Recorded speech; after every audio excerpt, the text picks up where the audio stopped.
18वां अध्याय। वामन भगवान का प्रकट होकर राजा बलि की यज्ञशाला में पधारना।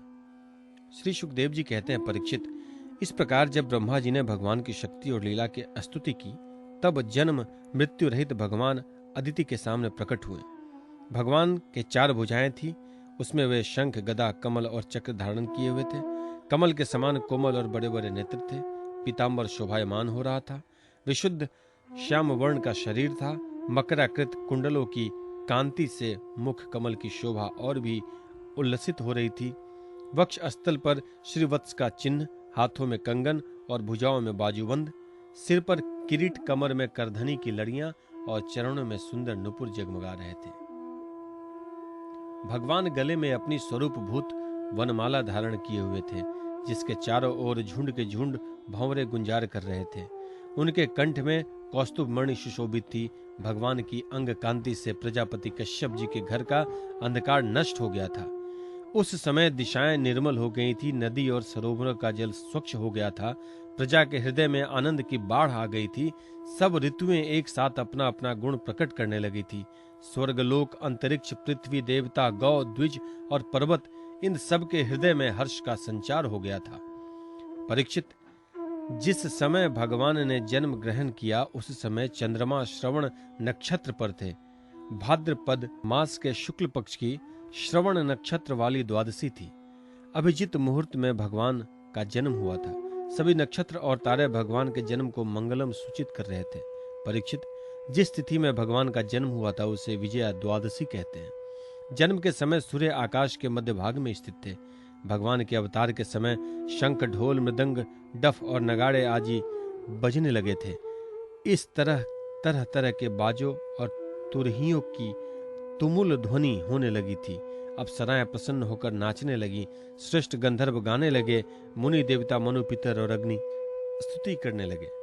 सिद्ध विद्याधर, किम पुरुष, किन्नर, चारण, यक्ष, राक्षस, पक्षी, मुख्य मुख्य नागगण और देवताओं के अनुचर नाचने, गाने एवं भूरी भूरी प्रशंसा करने लगे तथा उन लोगों ने अदिति के आश्रम को पुष्पों की वर्षा से ढक दिया।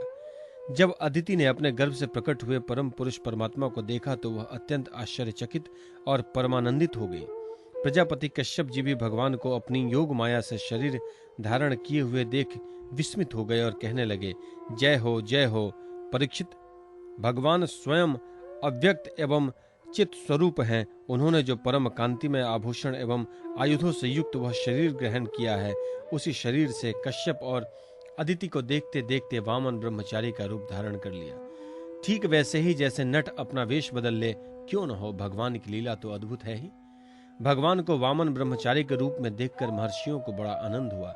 उन लोगों ने कश्यप प्रजापति को आगे करके उनके जात कर्म आदि संस्कार करवाए। जब उनका उपनयन संस्कार होने लगा, तब गायत्री के अधिष्ठात्री देवता स्वयं सविता ने उन्हें गायत्री का उपदेश दिया। देवगुरु बृहस्पति जी ने यज्ञोपवीत और कश्यप ने मेखला दी। पृथ्वी ने कृष्ण मृग का चर्म, वन के स्वामी चंद्रमा ने दंड, माता अदिति ने कौपिन और कटि वस्त्र एवं आकाश के अभिमानी देवता ने वामन वेशधारी भगवान को छत्र दिया। परीक्षित, अविनाशी प्रभु को ब्रह्मा जी ने कमंडलू, सप्तऋषियों ने कुश और सरस्वती ने रुद्राक्ष की माला समर्पित की। इस रीति से जब वामन भगवान का उपनयन संस्कार हुआ, तब यक्षराज कुबेर ने उनको भिक्षा का पात्र और सती शिरोमणि जगत जननी स्वयं भगवती उमा ने भिक्षा दी। इस प्रकार जब सब लोगों ने वटुवेशधारी भगवान का सम्मान किया, तब वे ब्राह्मणियों से भरी हुई सभा में अपने ब्रह्म तेज के कारण अत्यंत शोभायमान हुए। इसके बाद भगवान ने स्थापित और प्रज्वलित अंगिका कोशों से परिसमूहन और परिस्तरण करके पूजा की और समिधाओं से हवन किया। परीक्षित, उसी समय भगवान ने सुना कि सब प्रकार की सामग्रियों से संपन्न यशस्वी बलि भृगुवंशी ब्राह्मणों के आदेशानुसार बहुत से अश्वमेध यज्ञ कर रहे हैं। तब उन्होंने वहां के लिए यात्रा की। भगवान समस्त शक्तियों से युक्त हैं। उनके चलने के समय उनके भार से पृथ्वी पग पग पर झुकने लगी। नर्मदा नदी के उत्तर तट पर भृगु कच्छ नाम का एक बहुत बड़ा सुंदर स्थान है। वहीं बलि के भृगुवंशी ऋत्वेज श्रेष्ठ यज्ञ का अनुष्ठान करा रहे हैं। उन लोगों ने दूर से ही वामन भगवान को देखा तो उन्हें ऐसा जान पड़ा मानो साक्षात सूर्य देव का उदय हो रहा है। परीक्षित, वामन भगवान के तेज से ऋत्विज, यजमान और सदस्य सब के सब निस्तेज हो गए। वे लोग सोचने लगे कि कहीं यज्ञ देखने के लिए सूर्य, अग्नि अथवा संत कुमार तो नहीं आ रहे हैं।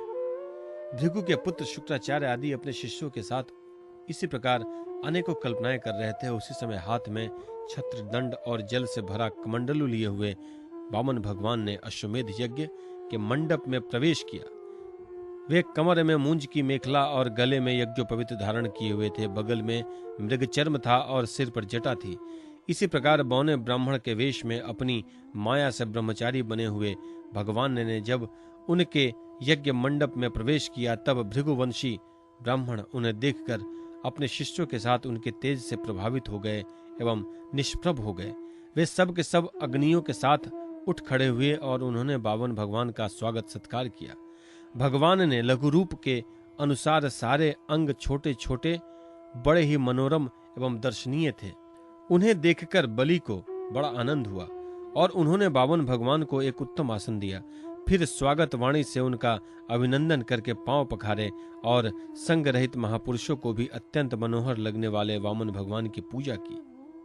भगवान के चरण कमलों का धोवन परम मंगलमय है।